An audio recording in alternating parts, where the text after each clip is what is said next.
Setelah pulang dari Valentine, nggak tahu kenapa burung itu benar-benar jadi full gacor banget gitu, full benar-benar gacor. Nah, adapun kalau dari materinya, dia nih kalau di rumah ini cuman hanya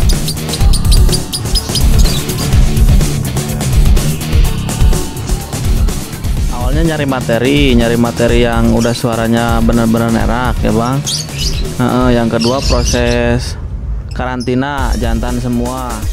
Yang ketiga, nah dalam proses perkawinan nanti itu juga kita harus menyesuaikan kandang-kandang koloninya nih, dari mulai tangkringannya, terusnya gelodoknya harus dibuka atau ditutup. Kemudian setelah itu tangkringannya besar kecil menyesuaikan pada kenyamanan lovebird jantan itu.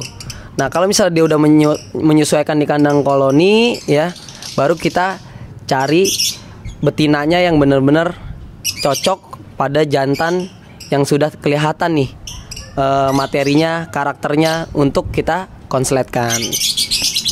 Nah untuk pencarian betina ini kita harus hati-hati karena nggak semua jantan paham atau cocok sama betina langsung dengan spontan, tidak. Tapi harus benar-benar kita tahu di mana betina ini harus benar-benar nyaman sama jantannya, jangan sampai nanti malah menghantam si jantan tersebut gitu, atau berantem di koloni. Nah bagaimana caranya?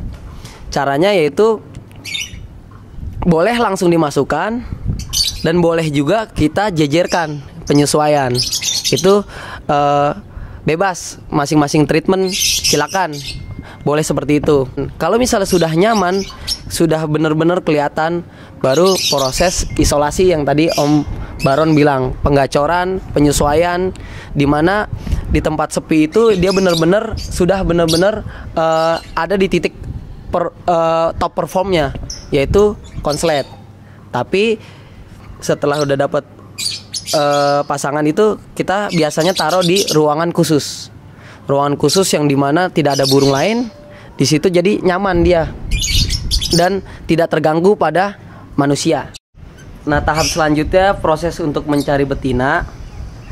Tentunya memang saya ini bukan berarti saya pribadi yang membuat dari A sampai Z ini menjadi konslet, tapi saya juga kan ada teman-teman. Nah dalam proses mencari betina, nah ada Om Deden dikhususkan sama beliau. Beliau ini fokusnya untuk mencari betina-betina yang benar-benar bagus, benar-benar buat si jantan nyaman. Ya, dengan apa alasannya sehingga jantan ini menjadi nyaman? Salah satunya dia mau dikawin.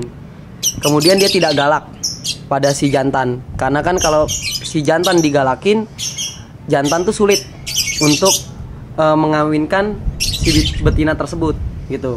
Kemudian intinya kenyamanan.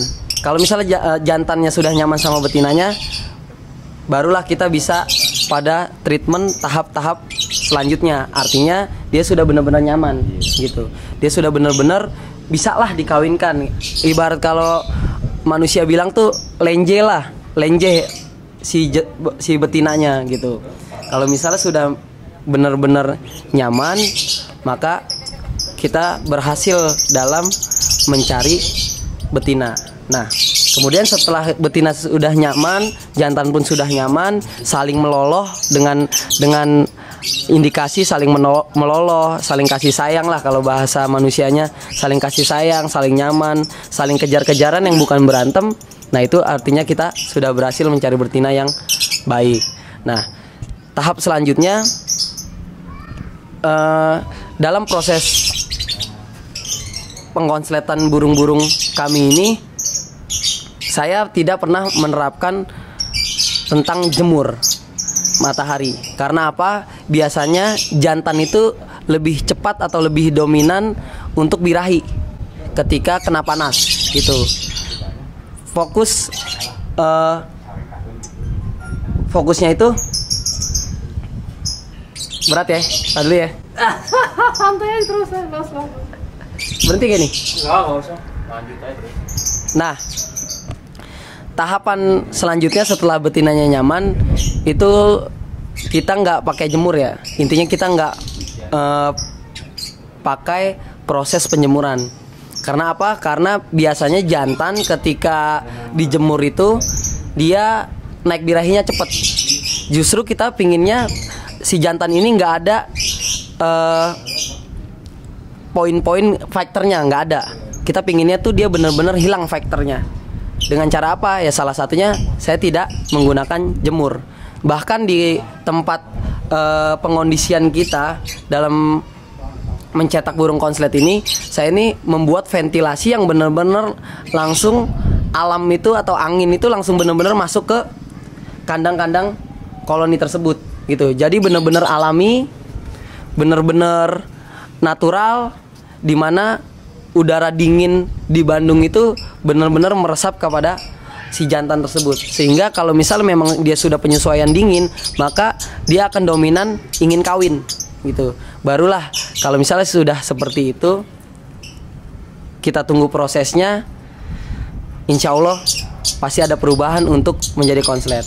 Nah, kemudian gini, bagaimana sih tahap-tahap untuk mencari jantan? Nah, bagaimana tahap-tahap mencari jantan yang bagus? Nah, saya coba ingin Om Baron sendiri nih, ya, dari ilmunya Om Baron yang tahu untuk bagaimana sih cara mencari jantan yang bagus seperti apa, Om? Coba sharing kita. Oke, Baron, smile jangan lupa. Awalnya gini ya Om. Awalnya pertama kita nyari yang benar-benar suaranya enak, kualitas. Yang kedua kita nyari yang jantan yang durasi biar lebih enak. Terus selanjutnya kita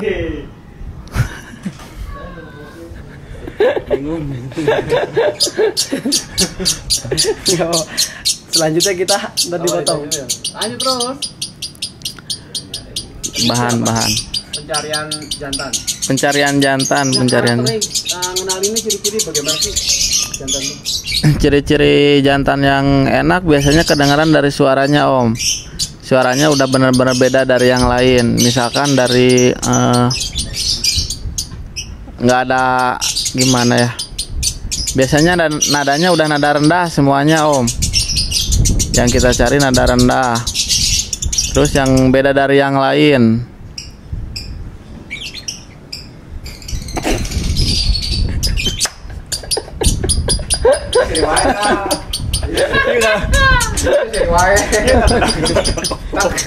Den, kasih Den. Pangeran sama cangap Om mah. Tahu sekali bro, cepat. Pelan, bukan belakang. Tak. Jatuh lombren lu belakang. Pakai kedok udah lama omongan melakukan gini-ginian gitu. Jali, pakai topeng Jali. Jali sama Om Cangap Om. Kalau tiga nama kapoe. Mau kebaya. Awai. Mang awai. Makin dibully bae dia. Makin dibully baik. Makin dibully bae dia. Lain dengan main istilahnya